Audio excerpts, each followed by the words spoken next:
Greetings, citizens of the Empire. Welcome to Trekosophy, where we examine not just the weapons of the warrior, but his heart as well. Joining us this evening is our commander and the man who Gowron should have listened to all along, Ben of House McLean. Kapla! And our weapons officer who can shoot the spines off a targ at 500 calicams, Chris of House McGee. Kapla! And our tactical officer who keeps his batleth sharp and his wits sharper, John of House Hammer. Kapla! And I am Bill Allen, whose shirt is red with the blood of his enemies. Kapla! Well spoken.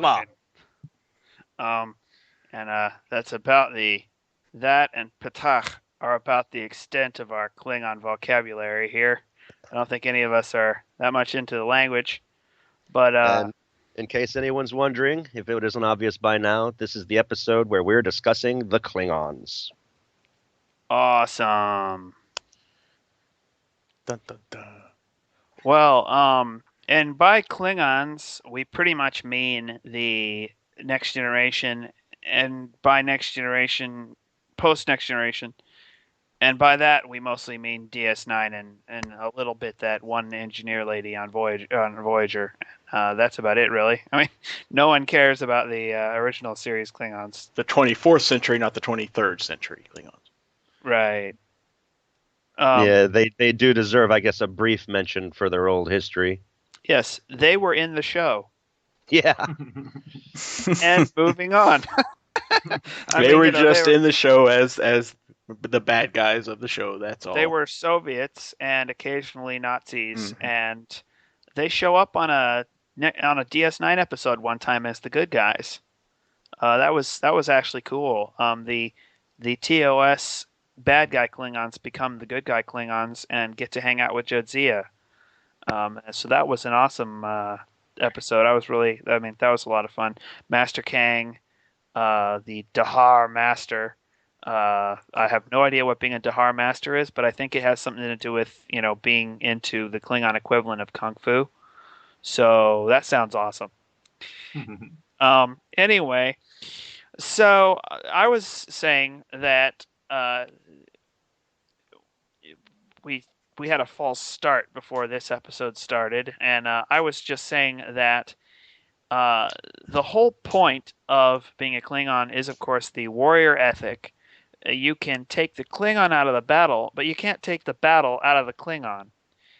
To sort of try to divorce Klingon culture in any way from its martial, military, combative aspect is to take all of the Klingon out of Klingon culture, leaving just the preconceived ideas of the anthropologist analyzing it.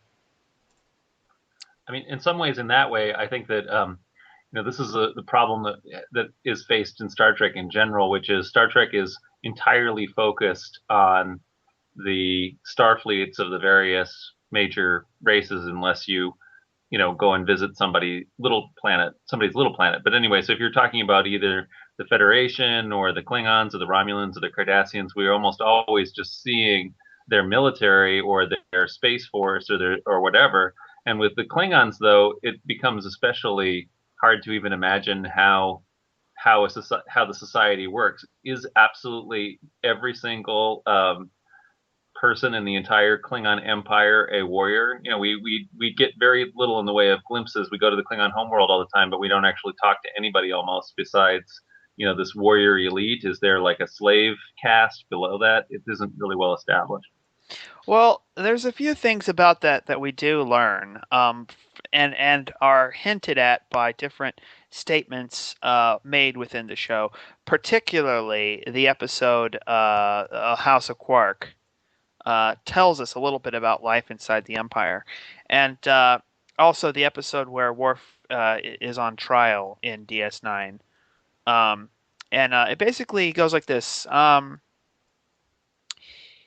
Obviously, not everyone in the Empire is in the military, though it is a surprisingly large percentage have served in the military. There are cultures which have had, in history, real world human history, which have had a mandatory service in the military for every male in the culture for some period. Um, Teaches them how to be tough. It's like Sparta, and I think there's a Mm-hmm. lot of Sparta that goes into the Klingon way of life. I think a lot of that's very much based on Sparta, but not everyone focuses on military. And but at the same time, though not everyone focuses on military, there is a sense in which all Klingons are warriors at heart, in the sense that they apply a warrior philosophy, a warrior ethic to their particular vocation or calling in life. For instance, that lawyer guy Mm-hmm.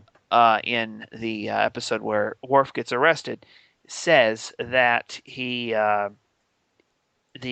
courtroom is his battlefield in a sense, and so Right, that's a good example of a non-warrior Klingon who, like you say, is still doing kind of warrior stuff. Whereas I would say that, like you say, even in this comparison with the Spartans, we're the only people who are real Spartans in Spartan society are the elite warrior caste. But obviously, the overwhelming majority of people living in Spartan territory are not the warrior caste; they are helots. In other words, these are the slaves. yeah. And that we don't get a picture of. It's not clearly ever defined if that's happening inside the Empire somehow, and if that were the case, how on earth the Federation could actually ever ally with these people. But anyway. I think in a lot of ways the Klingons are also sort of analogous to the Vikings, actually, because the Vikings were another society that was, while they had the warrior elites in Viking society, anybody would pretty much pick up a weapon and fight when necessary to defend the village from other raiding parties.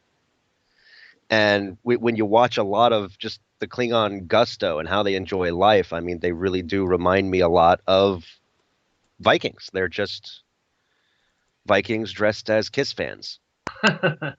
Yeah, without the face paint. Right. And that really comes across in what Barge of the Dead, right? When the Klingons are actually on the boat, right? Yeah. Oh yeah, totally. I think there's more elements than just that though, but that's definitely the surface. But one thing about this, which I think is noticeable, is not to the same extent as the Bajorans, but still to a very great extent, the Klingons challenge the Federation's preconceived notions of progress, of what makes up a responsible or civilized society. Their concepts of the good are very much challenged by the existence and persistence against all odds of the Klingon warrior culture, which they find too useful for their philosophy to be very happy with. You know what I mean? You want the Klingons on your side whenever there's a war, you know? And they use the Klingons during the Dominion War without really fully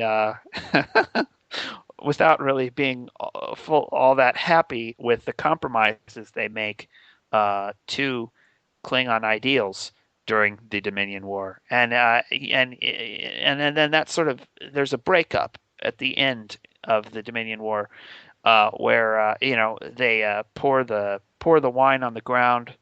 They would drink blood wine while they were on the same side with the Klingons, in order to show their respect for Klingon traditions, in order to keep the Klingons on their side. But they're not going to bother with that as soon as the war's over. I think it's Yeah, more. I thought that was a powerful, kind of cool moment. Again, Yeah, like you said, there's this whole time period where, during the war, even the humans have come up with their own kind of militant traditions, like the the thing that they're doing in the Defiant with the used phaser coils, right? Yeah. So they're putting those up. That's like their own kind of militant tradition that is even actually being done within the Federation. And then there's this challenge of which of the people, the Romulans or which of the allies, the Romulans, the Federation, or the Klingons are going to, be on Cardassia first, and whoever is, they're going to give the other a keg of Klingon blood wine. But then, like you say, when that actually happens, when we're actually seeing the moment, and poor Garrick and all of the Cardassians have just, the entire planet has been destroyed, and he's wondering, who's gonna, what's going to happen to them, as the victims in a way of this war, although they had chosen a way, the government anyway chose to be on that side.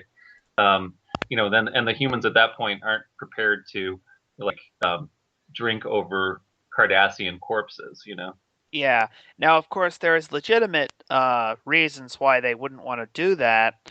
They have nothing to do with issues internal to Klingons. But I think there's more to it than just not wanting to disrespect the Cardassian dead. I think I think they're sick of blood wine. and not just physically, but ideologically. Yeah. And I think that's going into it as well, because they did promise at one point. What was it? There was a promise made that they split a barrel of blood wine when they enter the Cardassian, affect other cultures in the Federation. I would point out is largely a facade, and what the extent to which they respect Klingon culture is, I think, an example of that. It's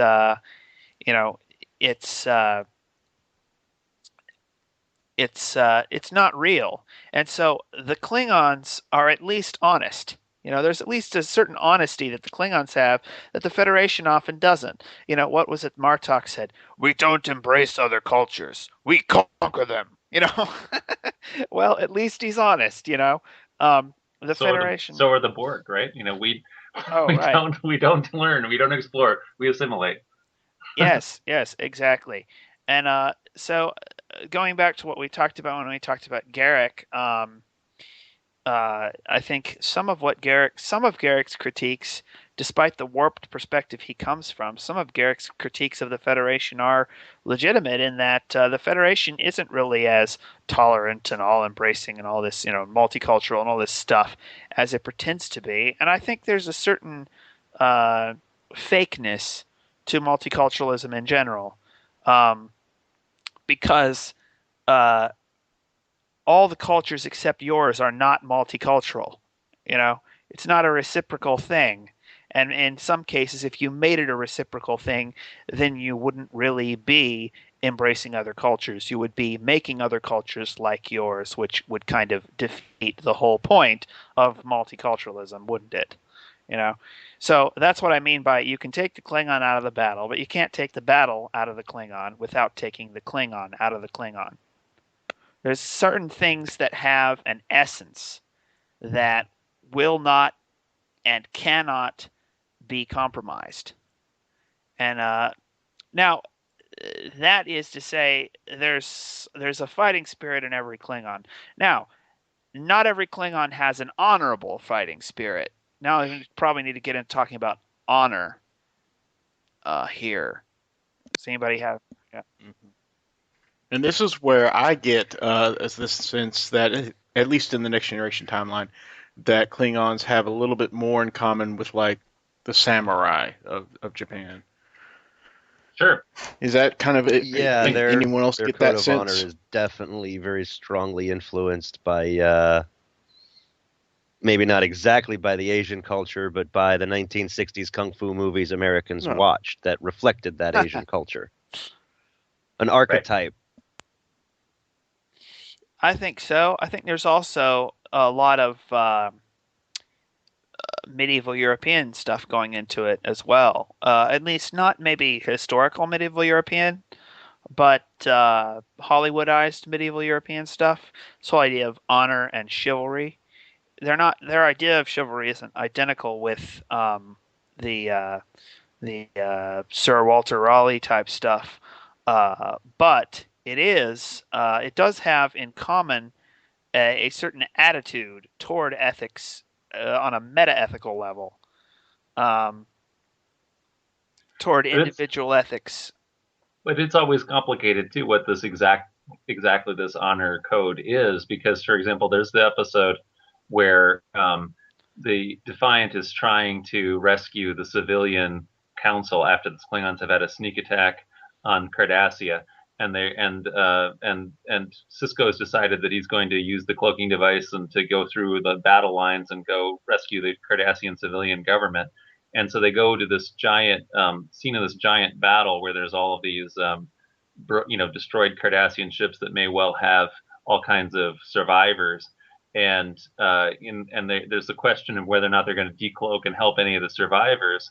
And Worf says, the almost surely there are cloaked Klingon vessels waiting for anybody to come and rescue anybody, because that's just a regular Klingon tactic, he says. And I think Jadzia says, well, that doesn't sound very honorable to me. And Worf's response is, in battle, victory is what brings honor, So in other words, they're perfectly willing to, go after the Red Cross or whatever. Well, the thing is, So would you say that a Klingon would willfully stab another Klingon in the back, and that's considered honorable?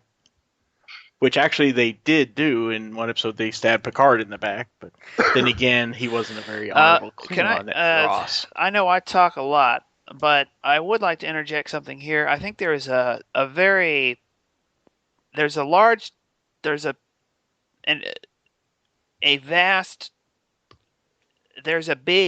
very big distinction to be made between Worf's idea of honor and the whole rest of the Klingon Empire's idea of honor. Right. Worf has an individual ethic of honor, which I would actually say I respect quite a bit. I'm going to have a little bit to say on that later. But I think the idea of honor in the Empire, with most other Klingons, except for Martok, there's Martok and Worf are pretty much the only ones who have their unique idea of honor. The whole rest of the Empire has a legalistic idea of honor. Honor for them is adherence to a code, a tradition that has been handed down from, in writing. And if in the eyes of other Klingons you adhere to this code and you win or you go down fighting, then you're honorable. Mm-hmm. While Worf and General Martok are more about the spirit of the law. They're more about the intention behind the Klingon tradition. And in that respect, it's got this whole Judaism versus Christianity ethical complex going on. The thing to remember about the Klingon concept of honor is I don't think they really apply it to non-Klingons. There's no such thing as a dishonorable action when you're fighting somebody who's not a Klingon because they don't have any honor. The Klingon, they're not exactly racist, but people who are not Klingon are not considered honorable and have to do quite a lot just to be even moderately respected by the Klingons. Yes, that is true. At the same time, there's a lot of examples of Klingons going after Klingons. I mean, obviously they're called dishonorable for doing it if they get caught, but they're still maybe these are going against what their cultural norms are. Like, for example, when Duras attempts he poisons Kimpek, even though we are the chancellor of the Klingon Empire, even though we're told obviously that a warrior would not use poison. Well, I think it's interesting when all of that plays out, when you watch like the whole history of the Klingon Empire, everything that was in the Next Generation on through what we saw on Deep Space Nine, the Klingons hit kind of a bad spot where they were, I don't know if emasculated is the right word here, but they used to be a big empire. There were only two powers in the galaxy. There was the Federation, and then there was the Klingons. Romulans. Romulans were a power too. Romulans were on the old series. Romulans were isolationists. I mean, there were a handful of Romulan episodes, but there were many, many, many encounters with the Klingons. So Okay. while the Romulans were a big nation, they weren't a major player as far as interstellar politics was concerned. They just hid behind their borders and shot anybody who came near them, but they didn't really. Okay. Yeah. So the Klingons used to be huge, and they were fighting on two fronts against because there was no love lost between Klingons and Romulans. I don't know who betrayed whom, but they've always hinted at some kind of backstory that the Klingons and the Romulans have a history of where they used to be allies, and there was betrayal, and they hated each other, and they fought for a long time. So in between the original series and the Next Generation, the Klingons they've never managed to beat the Federation. And in the end, the Federation actually had to help come save them and bail them out. They had the little natural disaster featured in Star Trek VI that crippled their infrastructure. They never really beat the Romulans. They never really beat the Federation. So for a lot of Klingons, that old-fashioned principle where the means is what justifies the ends and the ends don't matter, it didn't stand for them because they did everything as they saw it honorably and they still couldn't win, which is why they lost some of the luster that was attached to honor and why you ended up having this period where you had weak and weaselly and slimy, sleazy little Klingons who would cut deals with Romulans and use poison and stab people in the back. And well, I they think were just there have always been dishonorable Klingons within the Empire. Those who believe that the honor is the esteem of other Klingons, and to believe that if you don't get caught, then what you've done isn't dishonorable. It's only dishonorable if you get caught. And so that's kind of and I think that's even hinted as happening all the way back in what was Kahless and his brother fighting about? That's hinted at all the way back there. Supposedly, the very roots of Klingon society were between the idea that you should do what's honorable even when no one cares, and the idea that honor is the esteem of others goes way very deep in Klingon society, and Kahless is supposed to be all about honor is something that's internal, while in politics it often becomes external, right. Worf stands throughout Star Trek for the ancient ideas of honor being not the esteem of other Klingons, but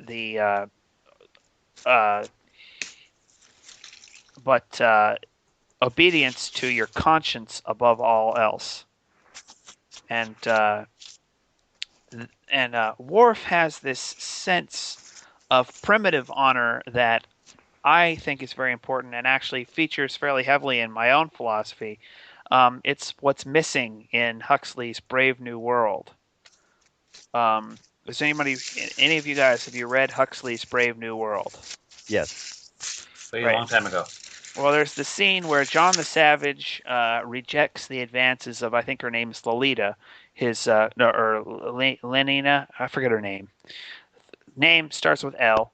His sort of girlfriend. He rejects her sexual advances because she won't let him do anything to show his devotion or make any sort of vow or make any sort of make the relationship meaningful, make it mean something more than on the purely physical level, right?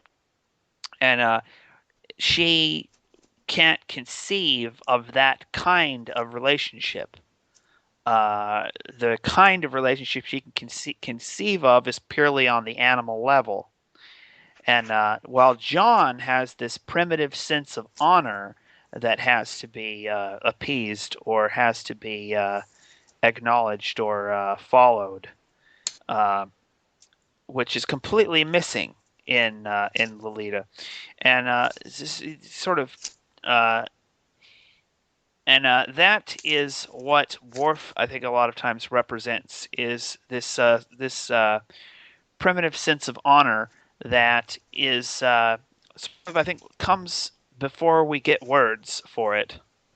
I really think sort of behind particular words or particular traditions is, I think, this sense of the honorable before the before we get words like God and sin or like ethics. We get that first, and of course it has to do with the whole idea of natural law. But now we're getting beyond Klingon stuff. But Worf stands up for an internalized idea of honor. That honor is doing the right thing, no matter what other people do.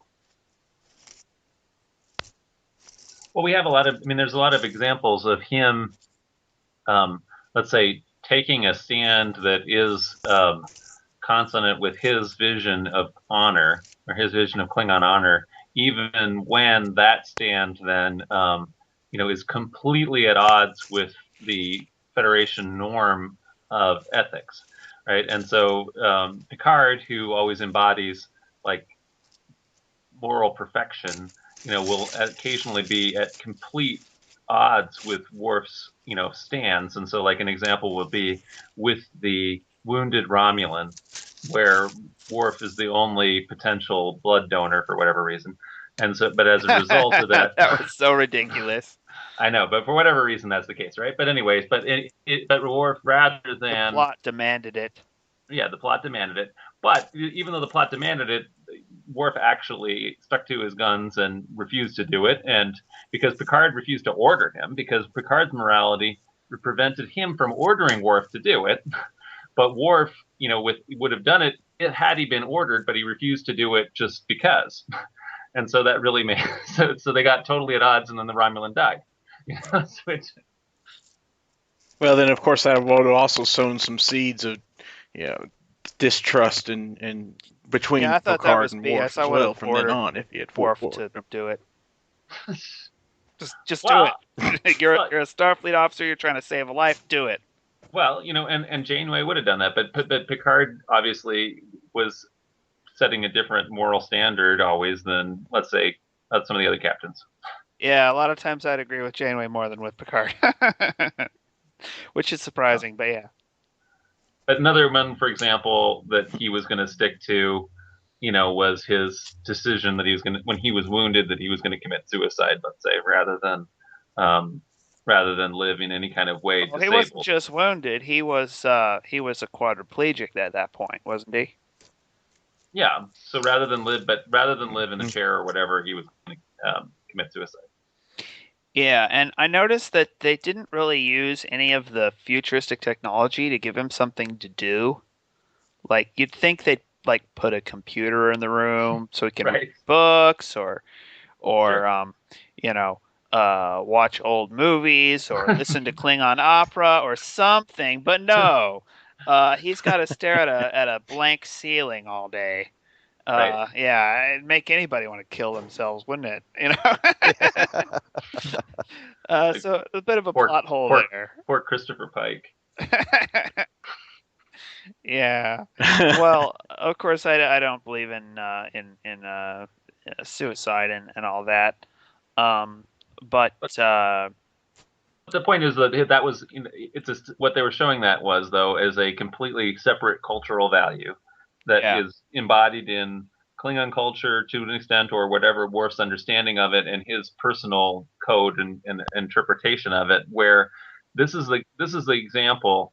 I mean, you were talking about the Federation and multiculturalism and whether or not Federation people are true to their own professed values.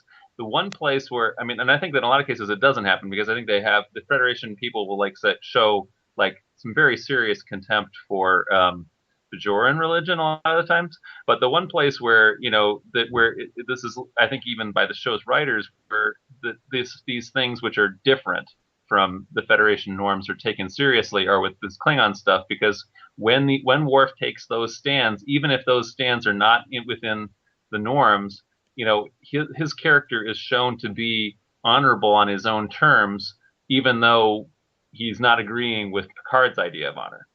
Yeah. And Worf can't figure any of this stuff out himself. He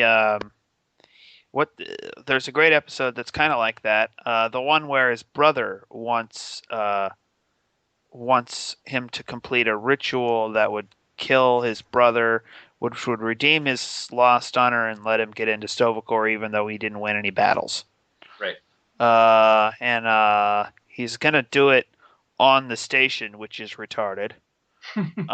What's he gonna do with the body afterwards? I mean, think these things through, Right.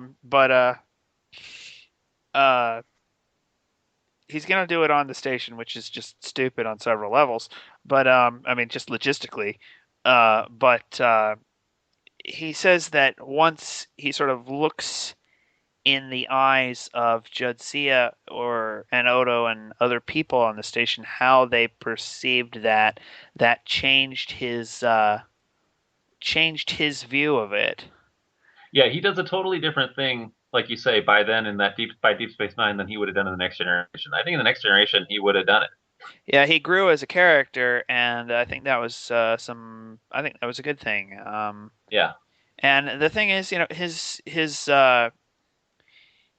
sort of his conscience gets awakened, and then he doesn't abandon his ideas of honor, but they sort of grow, and they grow to a point where sometimes the honorable thing isn't the Klingon thing. Sometimes the honorable thing is the Federation thing, And Yeah. he's always, of course, always walking the line between the two powers and the two sets of values.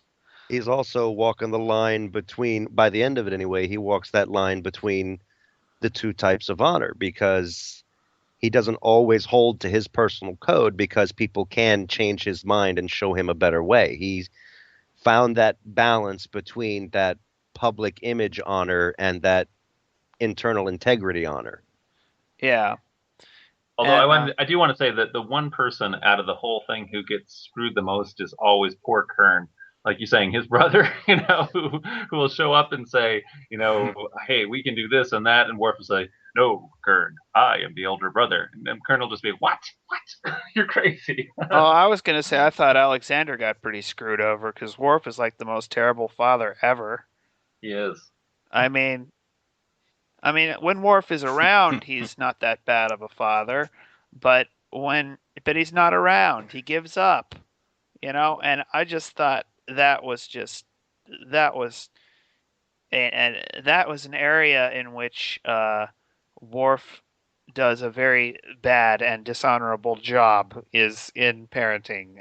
Yeah. Mostly because he's absent, and he lets his son.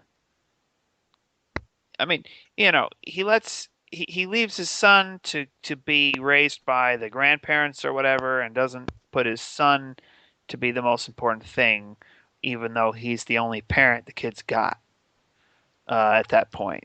Didn't the wife die, if I remember right? Yeah. Well, like the killed her. second appearance, she was murdered by Duras. House of Duras. Right. Duras. Okay. So was that the Duras sisters who did that, or just Duras? No, generally? Duras himself. Oh, Duras himself did it. Right. Duras okay. himself. I forget that episode. That's been years. Yeah. But yeah. If I think about Star Trek people in general, I'd say make it work or leave Starfleet. Because you've got to put your kids first. That's what I'd say. I think I don't know why the writers kept on getting rid of Alexander, like you said, because it ended up being that they made that character. I think they didn't want the kid around. Yeah. But they kept on writing kids because so the very first time, even before Alexander, for whatever reason, the writers had half the writers had this obsession. They wanted to pair Worf off with the kid, so they had that episode called The Bonding, where there's this one of the red shirts dies, but she leaves a son, and that son then ends up getting kind of ritually adopted by Worf. And then we never hear from him again. What happened to that kid, So I Yeah. presume that kid has been sent off to Minsk to live with those poor, those poor adopted grandparents, or whatever. That's like Worf is just picking kids up left and right and sending them off to Minsk. But it's just There's I don't know.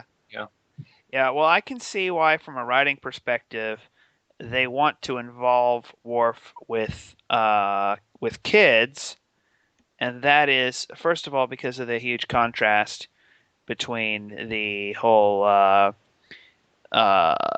kill you soon as look at you warrior Right. Klingon attitude he has, which just makes when you can get great contrast between characters, that makes for great scenes.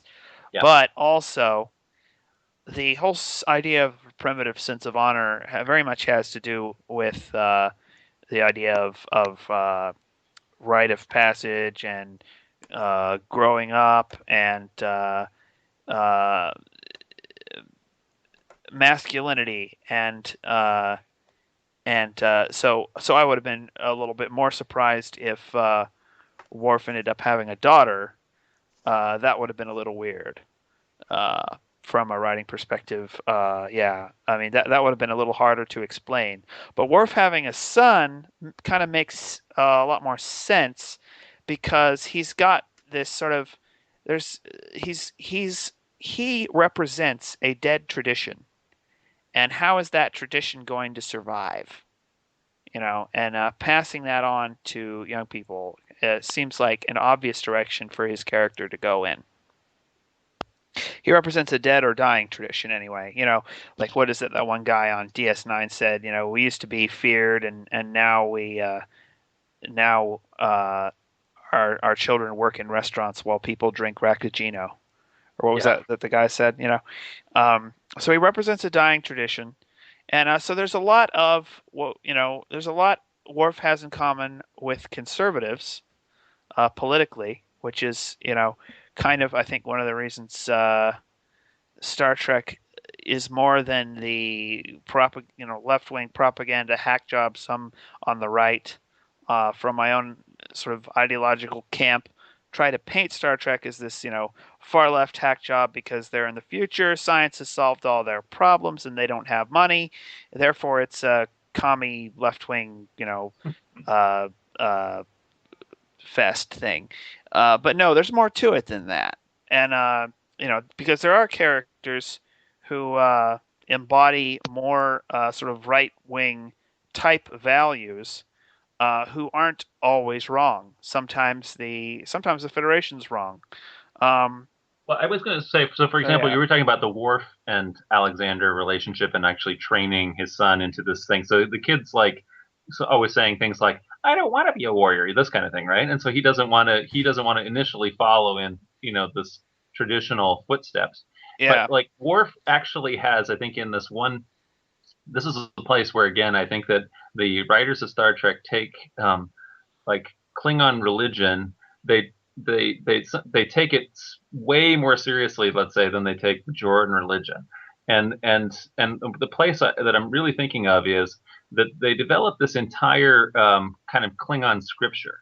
And so Klingons, so Worf is constantly telling like these stories, the stories of KLS, and he'll say things like, "These are our stories," and then like you say, it comes down to like a modern scriptural tradition when an individual warrior is thinking of winning a battle, and that they'll write a Klingon opera to that effect.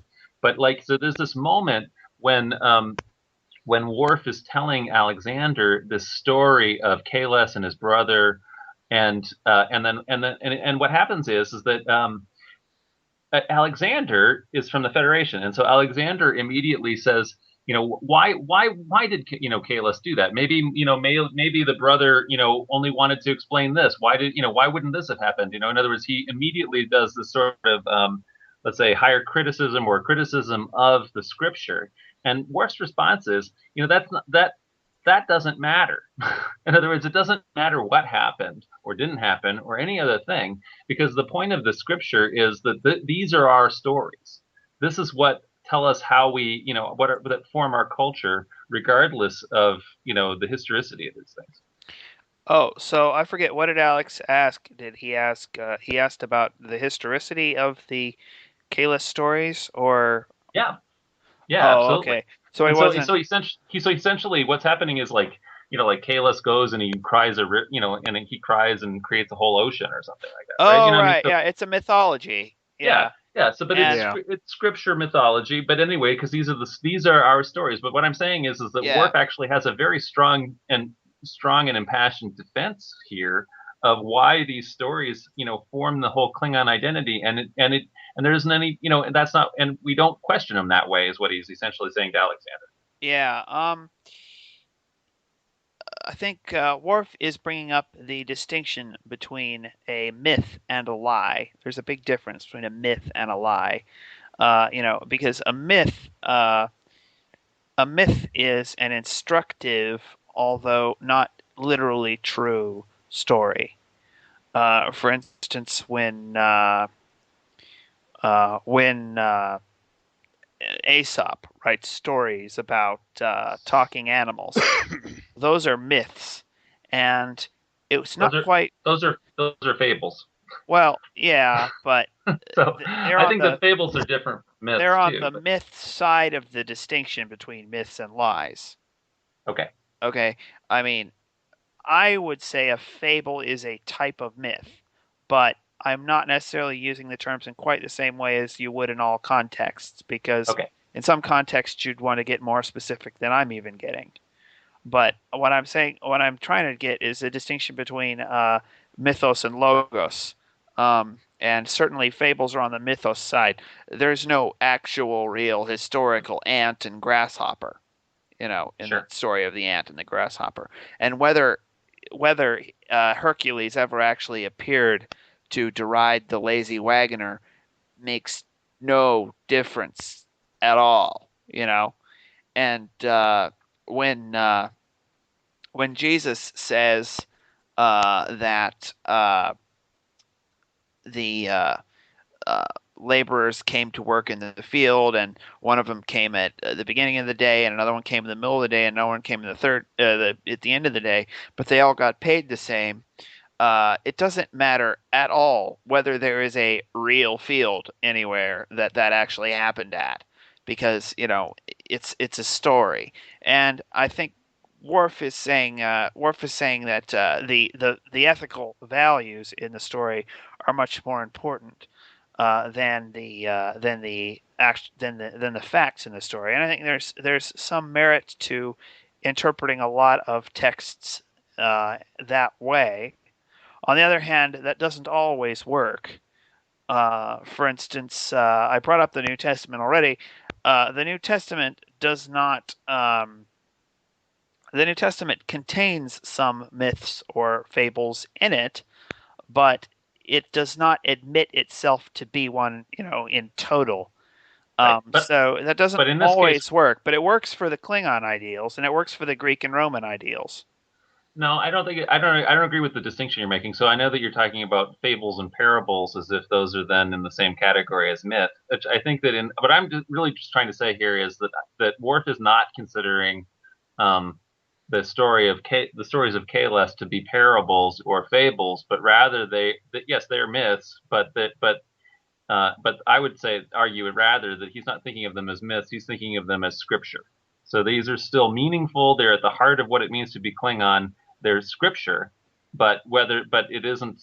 But we don't. But the reason he's pointing out religiously, if we are only like approaching this as scholars, the way Alexander is, then you're going to miss the whole point of the lived religious experience. The question is not whether or not, Jesus actually made all these loaves and fishes appear or something like that or whatever. The question is the point is that this in and of itself defines like the whole Christian, in this case, heritage, and and philosophy and life in the same way that these Kalis scriptures do Right. for Klingons. Well, there's some problems with that view. First of all, the concept of scripture, in the sense you're using it, seems to be a pretty much Abrahamic concept. You're not You're not. You're No, I not. would also call under these circumstances the Iliad and the Odyssey, for example, to be the scriptures for the ancient Greeks. This kind of scripture, that's what I'm talking about. In other words, a scripture which is something that people understood to be like the stories that explain their worldview. And so all I'm saying in this regard, I'm not necessarily wanting to get into this debate on Christian scripture, but rather that I think that this is a moment in Star Trek where Star Trek actually takes a religion very, very seriously in a way that it refuses to, let's say, with the Bajorans, whose religion is essentially worshiping aliens. Well, it's I'm not sure I'd agree with your analysis of what it does with the Bajoran religion. As the prophets are never never in canon, anyway, brought down to a material level.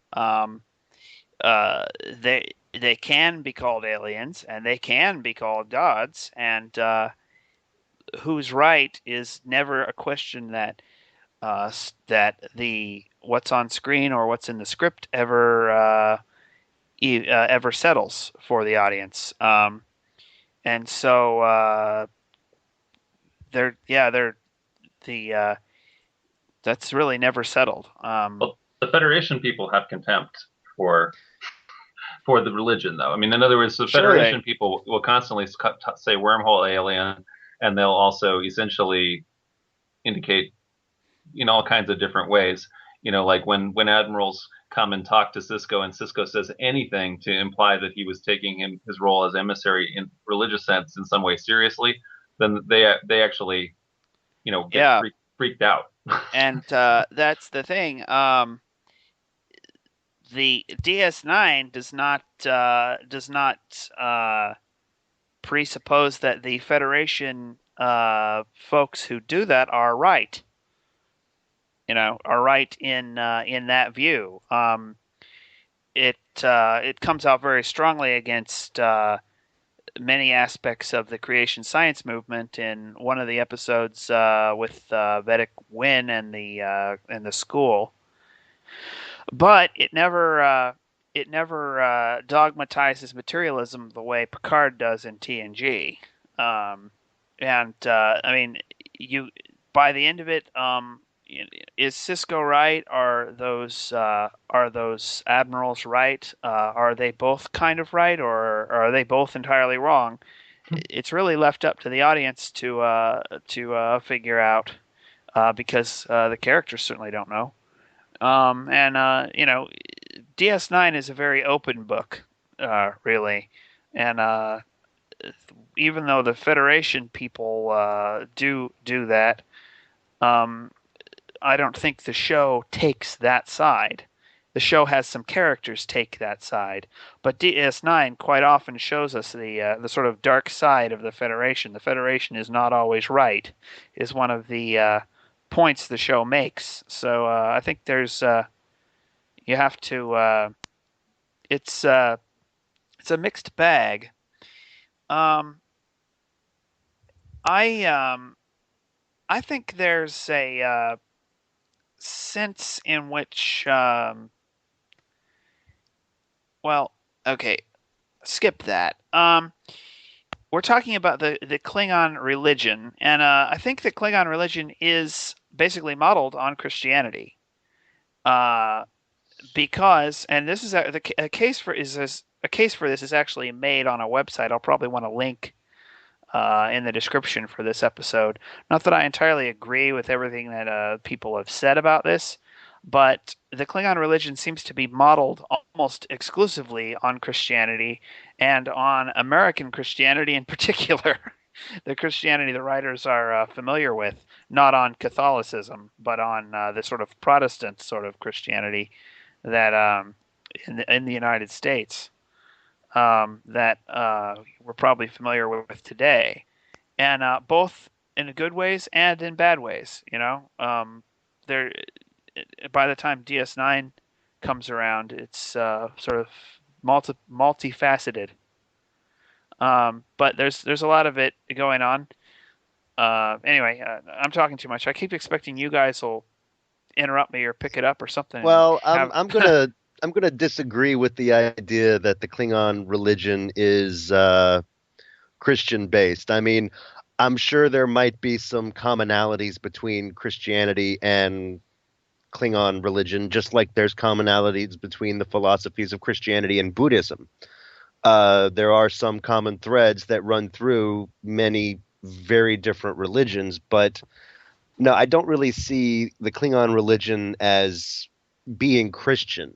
Through most of the Next Generation, they really gave it this. It almost felt like it was a Apache religion. It felt like it was something from the Native Americans. You scream when the warrior dies to warn Oh, the right. people in the I'm afterlife in on that. DS9. Sorry, I should have said that. No, well, I mean, you look at the whole thing though. By the time you get to DS9, it's still not really Christianity. It's some kind of ancestor worship. Worf makes mention the Klingons had gods, and they killed them. And over the course of their history, Kahless became a god. So of course his exploits, which were probably the equivalent of what Chuck Norris does, got amplified. Kahless is Chuck Norris. I mean, the analogy is there. You know, people make the Chuck Norris jokes, and people say Kahless twisted his hair through lava to forge the first bat'leth. It's just this guy was the ultimate tough guy for the Klingons, and Yeah, he his embodies their exploits, values. and so his exploits were exaggerated, and he became um, worshipped like a god. They didn't try to claim he was a god or he was supernatural in any way, but they did exaggerate his. Yeah, they do. Well, they sort of do, but at the same time, they also talk about how, oh yes, we fought. It was 100 men. It's this braggadocio they have where everything has to be over the top and extreme, but they They're don't tall say. tales. I mean, yeah. Yeah, they're tall tales, they're exaggerations, but Kahless was a real guy. He really was a brilliant general. He really did win all these battles. They How do you just know? Because they cloned him. Yeah. Well, So we know. So we know that he had actual DNA. Well, we don't know that clone. We don't. I don't think it's ever made clear in Star Trek that there was for sure a historical Kahless. They have the DNA that may or may not be from the historical Kahless, that clones the guy, and then that guy is raised to believe he is the historical Kahless. So, but they never really tell us for sure that there definitely was a historical Kahless in the show that I'm aware of. But then again, everybody seems to take it for granted that Kahless was the first emperor. He took all the warring tribes and united them into one grand empire. And he was. Well, the Klingons don't question it because it's built into their culture. The Federation doesn't question it because there's no point in arguing with a Klingon. I just finished watching the wedding episode, Jadzia Dax and Worf's stepmother-in-law, Martok's wife, however you would consider her. Yep. And they had this interesting scene where Dax has to recite the family history of the House of Martok all the way back through it all. Right. Yeah. And at one point, she says, now I want you to speak of my 72nd great-grandmother who did.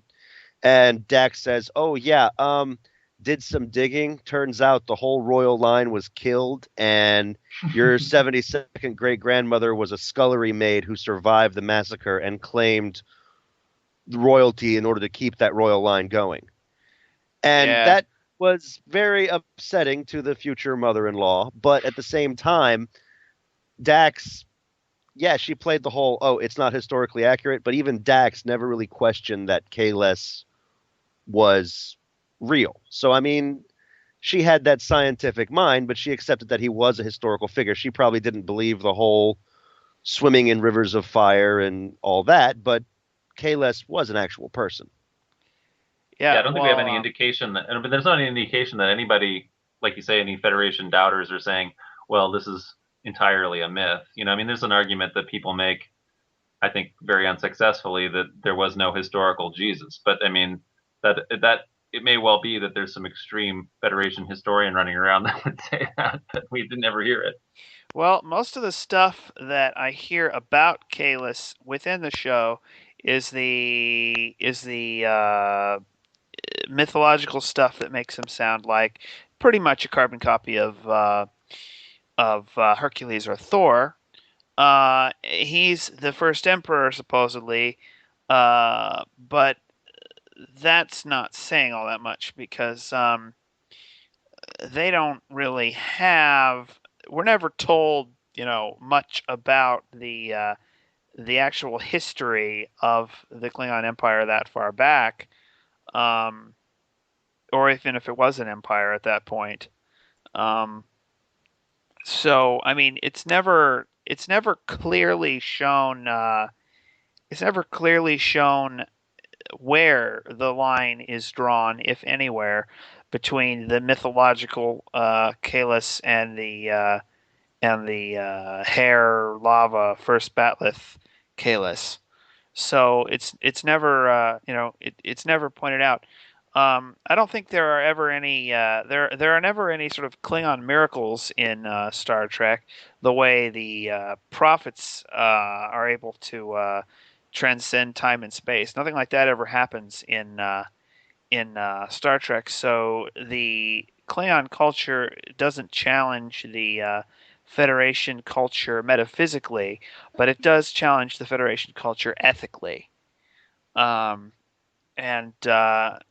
that's the important part. But what you're saying, though, of course, is that for the Klingons, the telling of the story as a story is more important than historical accuracy.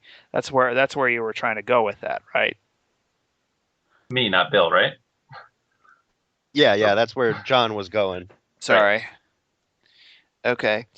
Well, when I said I think the Klingons are supposed to be American evangelical Protestants, I don't mean exclusively. I don't mean that's the only aspect to their culture. That the writers are drawing from real world culture to build Klingon culture, but I think that is a major contributor, especially in the episode where we've got the Kalis clone.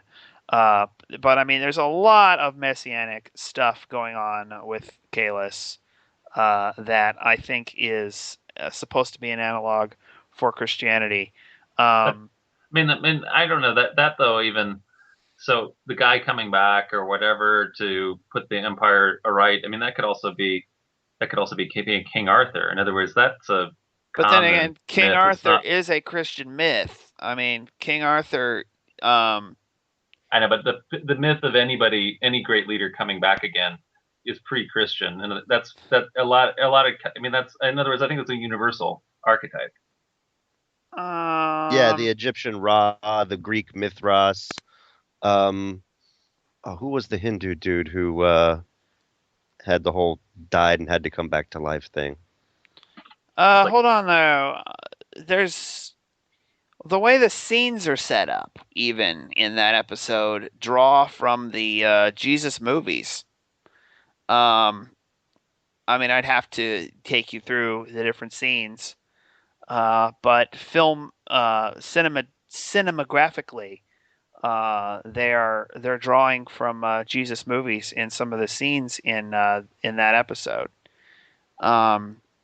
Yeah, but I don't think that Kalis, when he comes back, he actually acts unexpectedly. He doesn't act like Jesus, where in a Jesus movie, Jesus in the 50s or whatever in the movie, that he wanders around like this insanely non-living person, where he's just so pure or something that he has almost no humanity in him. Whereas Kalis makes the absolute in that episode makes this incredibly strong point. What happened to the Klingons I knew? Why are you people so dour and everything? The Klingons I knew were warriors, and we loved it, and we laughed, and we sang songs and all this kind of thing. And you guys you're so serious all the time. So. Yeah, that's the one thing about the Klingon culture that stands out from everybody else is they've got this real gusto for life. Everything they do all the way and then some, which is why when they drink, they're drinking by the keg when they Yeah. Well, I was laugh. gonna say Just I like didn't. evangelicals, Yeah. right? Evangelicals get drunk like that all the time. No, hold on. Listen, hear me out here. Okay, sorry. I am not saying in any way that Kalis embodies Christian values. What I'm saying is that the role of Kalis in relation to the Klingon religion is modeled after or analogical to the role of Jesus in relation to the Christian religion, and that he embodies Klingon values in the way that Jesus embodies Christian values. Okay. That is my point, and that he embodies the spirit of being a Klingon in the way that Christ is supposed to embody the spirit of being a Christian in every Christian tradition, but particularly for the reason I'm thinking it's American evangelicals in particular is because of the total absence of a structure like the Catholic Church, and because of the That could be like Islam, though. I mean, in well, other no, words, Islam's got to be. Not Sunni Islam doesn't have a hierarchy at all. Oh, maybe Sunni Islam also, but there's the martial tradition being part of it is I think they're trying to make a political comment on the connection between being the evangelical Christian and being hawkish in wartime, because that connection certainly does exist in America, and I think they're trying to. I think they're making a sort of political what's the word odyssey of war and religion. There in what they're saying there, and I think they're trying to say that the sort of that it's sort of all of a piece. Do you understand where I'm getting at here? Yeah, I'm following what you're saying there. I'd say it was more of a combination of looking at religion in politics as opposed to in war per se. Oh yeah, sure. But I mean, just because Klingons are warlike, and that's a big part of them, they're not predominantly warriors. They're just really good at warriors because of that whole gusto thing. Everything they do over the top. So they fight hard, they love hard, they drink hard, they play hard. So the war thing is not about religion and war. It's about religion and politics, and how these priests were trying to snake their way into controlling the empire and taking it away from Gowron. They weren't going to follow Kahless. They were trying to manipulate Yeah. Kahless so that they had the power. Oh yeah, sure. And that's what I'm saying. They're I think trying to contrast religious leaders in the real world with that they're I think that's making a commentary about religious leaders in the real world not really being that interested in following the actual religion they're in, but are more interested in politics. I think that's what they're saying there, and I'm not saying I agree with that, but I'm saying I think that's what they're saying there, and that's Yeah, why I think. Well, I mean, despite. I mean, in addition to the overall. I mean, Star Trek is often fairly anti-religion in a lot of different ways. But one of the things that it clearly gets anti is, religious leaders tend to have really bad political motives. And I'm sure you're saying we're gonna have an episode with the contrasting the Kais, right? yeah. But so ultimately, Kai Wynn ends up being only about political ambition and really having no redemptive religious feelings at all. Yeah. And that's almost the same Definitely. as the monks or whatever of Borath, who these Klingon monks that clone Kahless. Yeah. And let's see.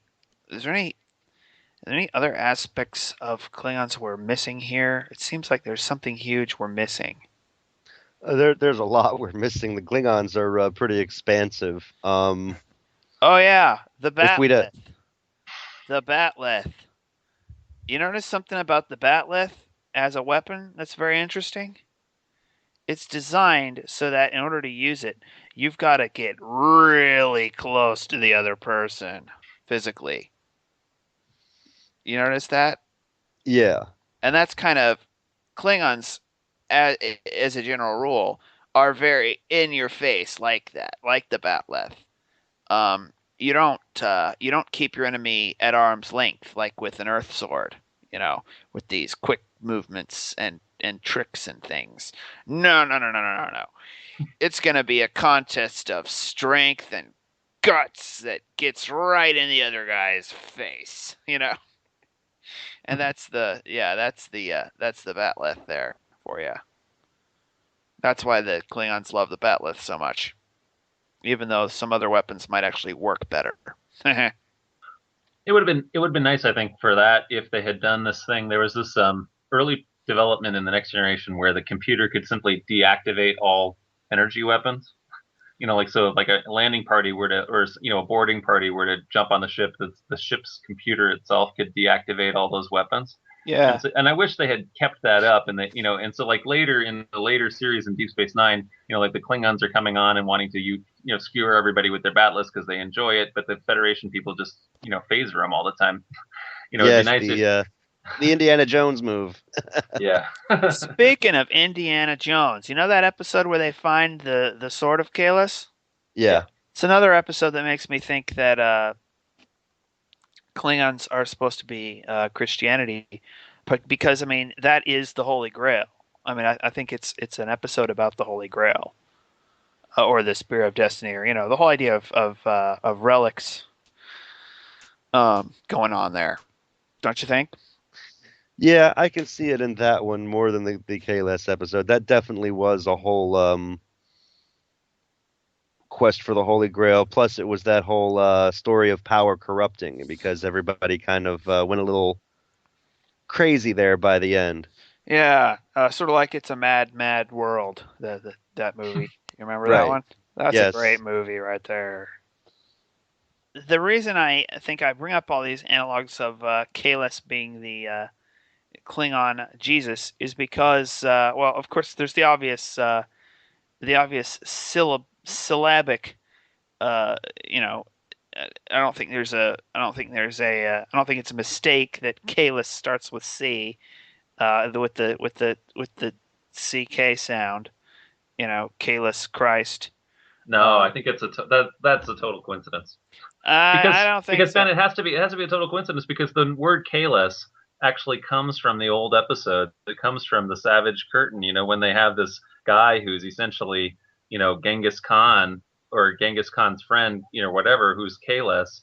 So we have Surak and Kahless and Genghis Khan and Colonel Green and Zora the whatever. Maybe you're right. I forgot that was and, in TOS. All right, and there's no way that was meant to be a Christ allegory. Yeah, back then I forgot that was. Yeah, I keep thinking that Kahless was invented it for TNG, but I guess not. Yeah. All right, so scratch that. But still, there's a lot of these things going on. You watch stuff like The Matrix and Superman and a lot of these stuff that borrows heavily from all this messianic stuff. And then you watch the episode with the Kahless clone, and you watch some of the things Worf says about Kahless in different episodes, and you watch the one with the Batleth, and you watch a lot of the interactions between the religion and politics stuff to do with the Klingons. I think you do pretty much come up with the idea of they're borrowing heavily from Christianity when they start talking about that stuff. I think, though, of course, there are the other aspects. There's the Native American aspect. I don't know where you're getting the Buddhism aspect from. What is that all about? Other than Kung Fu. No, that was pretty much it, the Kung Fu thing. But no, well, the monks could have been, more. What's Worf doing? He's doing, meditation. all this kind of meditation and everything like that. Yeah, the aesthetic chanting and stuff. meditation and yeah. Yeah. Why do Klingons want to hurt themselves all the time? It doesn't make any sense. I think it's not for life, gusto. That's what it is. It's not hedonism because that's like all about pleasure, but Klingons are all about just I don't know. They're the extreme sports dudes of the 24th century. Everything is over the top. Yeah. You know, they have to eat things that'll probably try to eat you. That's what they do. We've all kind of been talking over Chris, so I figure before we take off, we ought to ask Chris, what do you think? Finish us off here.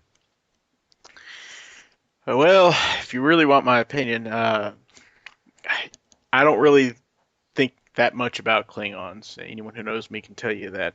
Uh, I just think that their whole thing is just all about being aggressive, being it, as Riker said in one of the films, Klingons never do anything small. It's not just a dagger; it's a dagger with two extra little blades that come out. It's not just from one heart; you got two hearts. They got rib cage that almost completely covers it. Everything is overdeveloped and just taken to the extreme with Klingons, and I just think that's almost like a silly way to develop, create a race in the Star Trek. So you don't think they're written very storylines. well? Yeah, that's Okay. pretty much what I'm getting at. It's just all about we're just the race that the warriors race that's angry all the time and You fight. know what? There's a side of Do this everything I to- really think we ought to cover before we go that you just made me think of. Why is there such a big fandom for Good on this one. Klingons? There's people who show up at conventions dressed as them, who learn the language and are just really deeply interested in the Klingon stuff, where not even the Vulcans have that much fan interest in their stuff. None of the other races in Star Trek, except possibly the Borg, have quite as much interest in in them as Klingons have. I mean, nobody ever wrote a Romulan Bible, for example. The Klingon Bible. Nobody ever did that. I even heard a church was being founded somewhere in the UK based on Klingons. Was it in the It Klingon was language? You several mean? months ago. The Klingon language church. Yeah, I don't know the details Maybe it's exactly, just but I'm a sure it bunch probably of was. fans of Star Trek want to have church, and they want to have church in a language they have in common. That might be it. Just a couple years back here in DC, one of the major theaters in DC actually put on, I believe it was Hamlet, in Klingon. Yeah. And if I Oh, that's recall, right. I think So they fun. actually was it George Takei that they got involved in that project, or was it somebody else? But they had, they had some actual Star Trek personalities involved in the production. Oh yeah. So I think part of it. Why do you think Mark it is? Mark Okrand, who developed the language and for Star Trek 3 before Klingons even were anything. Klingons at that point were essentially like pirates running around, or Yeah. possibly Soviet, like you say. In some Soviet cases, they pirates. were Soviet pirates. but then suddenly there's this language that is actually linguistically pretty cool. The guy did a very good job of creating, an interesting. New language. New languages are kind of neat. People like Esperanto or whatever. So you got that on the one hand, and then two, you have like Vulcans. So Vulcans were kind of put on the back burner throughout the whole Next Generation, and suddenly there's a character who's kind of one of the more interesting characters, and then he is contrasted constantly with this background culture that is also developed more than pretty much anything else, until then, the Bajorans. I think it actually goes back to high school, the reason why Klingons became so popular for everyone. In high school, the jocks beat up the geeks, and the geeks, they loved the sci-fi. We were all there at some point. Well, maybe not so much anymore because times have changed, and now geek is cool because everybody wants to be a billionaire someday. Yeah. But there was a time when if you were into spaceships and all that, you'd get stuffed in your lockers by the jocks who were into rock and roll and fast cars. And even the aliens in movies were either, even the good aliens were usually very, very scrawny with gigantic heads holding huge brains. So there was sometimes which you could actually see. exactly, and it was this idea that they were trying to, I guess, teach people that the brain matters more than the brawn, but nobody likes getting beat up. And then here you have this sci-fi alien culture that they do the beating up, and that's why I think so many geeks. It's sort of like it's geek karate. It's a martial arts of self-defense that appeals to that geek that loves aliens and spaceships. Well, yeah. Also, though, don't you think? I think the Klingons represent a kind of masculinity, that people like. They don't like. People are sick of sissy characters, and they want to get to unashamed, unabashed tough guys. I think there's some of that going on too. But yeah, I think what you just said is probably the main reason. It's probably there's some kind of sort of revenge thing going on for some people, I guess. Still, even now, there's still a lot of the cultural revenge of the nerds is almost complete, but there's still somewhat of it going on. But it's getting harder and harder to make fun of a guy who knows how to use a broadsword, a bat'leth, and probably every other fantastic weapon from sci-fi and fantasy imaginable. You really want to pick a fight with that guy? Yeah. I think the Revenge of the Nerds will probably be complete when they get Weird Al to play the Super Bowl. Once they do that, we will officially be the mainstream, and that will be the end of that. So we'll wait for the day. Yeah. Weird Al or some other artist like that, somebody like that. Jonathan Colton. I Fight Dragons, one of those guys. Okay, well, I think that's about it for today. Visit our website at Trekosophy.com for more awesome episodes. Also, we have a Facebook group where you can argue about IDIC and the Prime Directive and the rules of acquisition to your heart's or Vulcan Catra's content. And that is at facebook.com/groups/Trekosophy. That's TREKOSOPHY. Also at Trekosophy.com. Live long and prosper.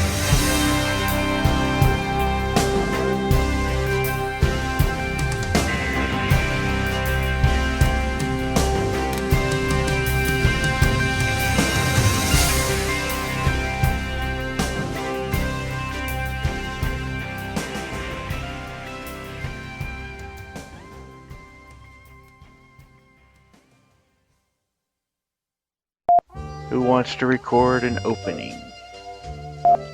Alright, what is this? Episode number what? 6. Well, do we count it 6, or is that part 1 and 2 of the data episode? Is that 2 separate ones, or just 1? I think you should count that as 1 A and B or something like that, because otherwise, you don't even know how many you're going to, divide some of these up in the future. Don't you think? Have we lost Ben here? Oh, I guess we did. No wonder it's just us talking. I thought we were... Maybe you can still hear us, but we can't hear him. I don't know. Alright, you still there? Hello? Yep. Hello. Good. I hear you both. Good. I guess that's not it then. It's probably I wiggled my wire somewhere on my end. Dude, man, you gotta do that in private. And Klingons are these neocon heavily military sort of folks. Oh, Bill Allen's on. Yeah, I was about ready to interrupt you there, and let's invite Bill. No, it's too late. He missed his chance. Too late. Yeah, too late. Ben, reseat your headset plugs there. Quit wiggling your wires. Try reversing the polarity.